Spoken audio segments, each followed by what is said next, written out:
Today is the 2nd of March 2025, and there have been some new and interesting developments in the whole Russia, Ukraine, European Union, US storyline that's going on.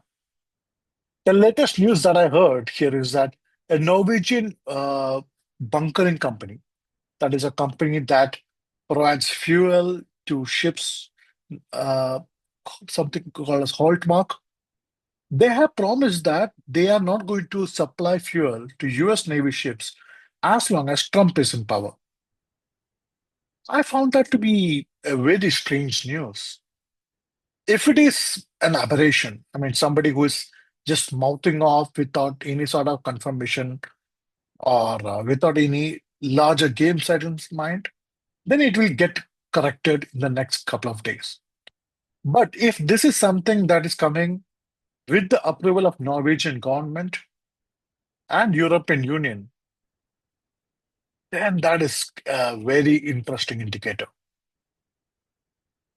It would effectively mean that US Navy will no longer be allowed to operate in Norwegian waters. Norwegian waters, apart from its proximity to Russia, it's also critical for America's Arctic Sea, Arctic Ocean explorations. Arctic Ocean, if you recall, is critically important right now. I always felt that one main reason why US is saying that it's going to capture Greenland or Canada is because the countries which with territories in Arctic Circle, they have a proportionate privileges to Arctic Ocean resources, which is going to heat up. Arctic Ocean is, as you guys all know, is melting because of global warming, and there is a minerals race that's going on right now. Because of the advantages of geography, around 40% of Arctic Circle lies in Russian territory. US has very small piece of that pie thanks to Alaska. A vast majority of Arctic Ocean, the Arctic Ocean territories are with Canada and Greenland. The reso Greenland and possession of Greenland will give a substantial edge to US in the contestation for rights, transit rights, and exploration rights in the Arctic. Because China is trying to woo Russia to get access to the same. So, such a hostile move from Norway could put US's whole ambitions at risk, which means that this could act as a trigger for US to accelerate its pressures on Greenland. I am not sure if Norway really thought all the way through about this thing. The next possibility that comes coming to my mind here is with if Norway is denying its waters to US Navy, and if there are a sequence of chain reactions, would there be a scenario where the European Union says no to US military bases in Europe? US has long, since 1945, has maintained permanent facilities across Europe, primarily in Germany, a few in Italy, Spain. That's there. So that's how US has been acting as the guarantor of European security. What if European Union says that no, we don't want you here? That could lead to a split in European Union because the Central European and Eastern European nations, they have joined European Union and NATO only based on American force guarantees. So let's say if the major European countries like France, Germany, they tell the US that no, you have to move, or if let's say Denmark or Sweden or Norway, the new members of European Union, they tell US to move, then the Eastern European and Central European countries, perhaps even Poland, they may say that they may find themselves opposed to the European Union narrative and say that no, we would rather stay out of European Union if it means US can guarantee our safety. So this hostility From what I look like, it looks like a Soviet wet dream coming true. Who is benefiting from this thing? It's really ridiculous. It's really strange. I'm not able to make sense of it because yes, US has a lot to gain from European Union breaking up. European Union is kind of like a cartel right now. You have the bureaucracy based out of Brussels that everybody hates. But that bureaucracy means that a GDP of $20 trillion is get kept by these bureaucracies, the European Union bureaucracy. US is not allowed to maintain trade relationship with any of these countries on isolation. If US wants to have a preferential relations with any country, they're not able to do that. They have to do everything as per European Union and GDPR regulations. So because it's easier for US to deal with multiple smaller countries than with one large bloc. So if for US mercantilistic interest, for its US trade interest, it definitely makes sense for European Union to break up. The current European Union countries right now, they're holding a summit in UK of all places. I think the European Unions forgot about a Brexit. They are saying that yeah, they want to build up their armed forces, they want to build up their military. So US might find its wishes coming true. European Union, they might try to boost up their defense spending to 5%, but instead of spending that buying weapons from US, they might try to buy those weapons from, let's say, China or let's say India, or try to invest in their own industries. It's all quite strange. Oh my God. Also, I've been listening to a couple of interviews by Jeffrey Sachs, the veteran economist who has been advisor to multiple nations over the years.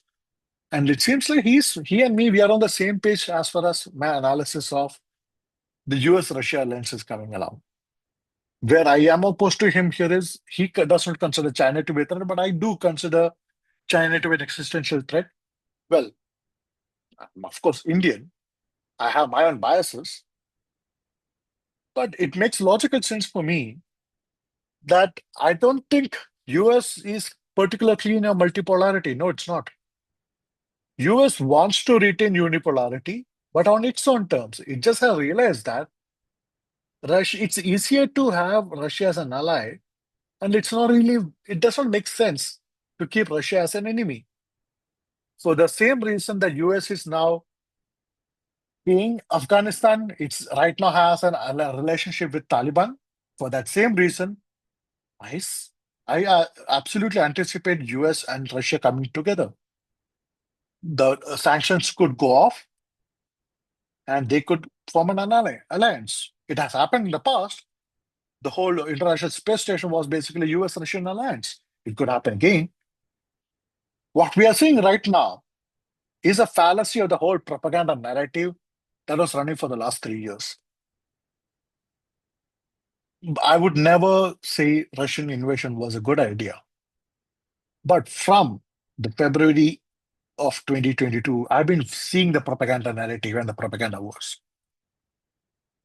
In the news landscape, initially, it was a 90-10 ratio skewed in favor of US and Ukraine. You had these demonstrations and big messages and propaganda speeches in parliaments all over the world with Zelensky being strutted around like a big warrior. And any news media from Russia was systematically getting blocked. Initially, it was RT News, then it was Russian Ministry of Defense. All of those news sources were systematically blocked. Even in India, I logged in listening to Beyond News, The World is One.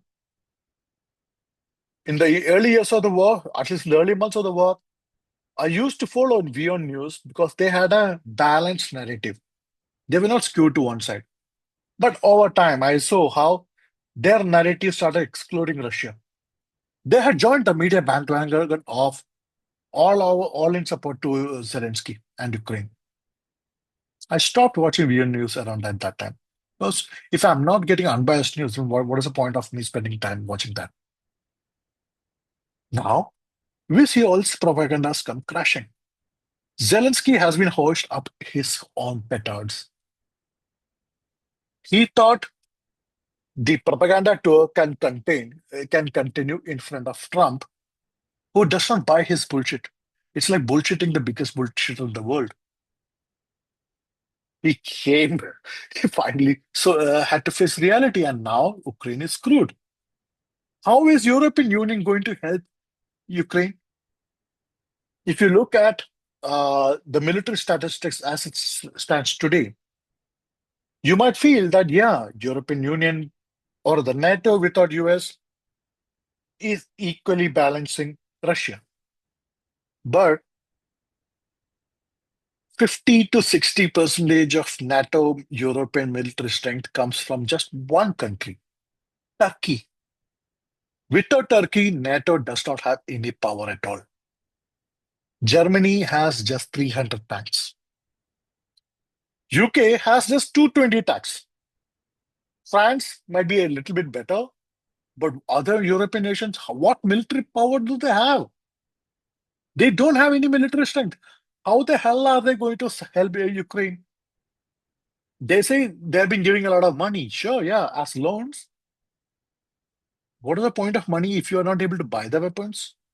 If US says, hell no, we are not selling you weapons, what are they going to do? Who are they going to buy the weapons from? China? India? Yeah, right. We are going to draw our pounds of flesh for all the superiority complexes you were throwing out against India. So it's a interesting turn of events. All I can do is just laugh. Again, it's not fair. I know I should not be laughing. Ukrainians are going to suffer. They're suffering. But European arrogance and the stupidity of hiding under US supremacism, it's coming. They're getting the comeuppance. Anyway, I'll be back again with more news, more analysis in the next couple of days. Take care.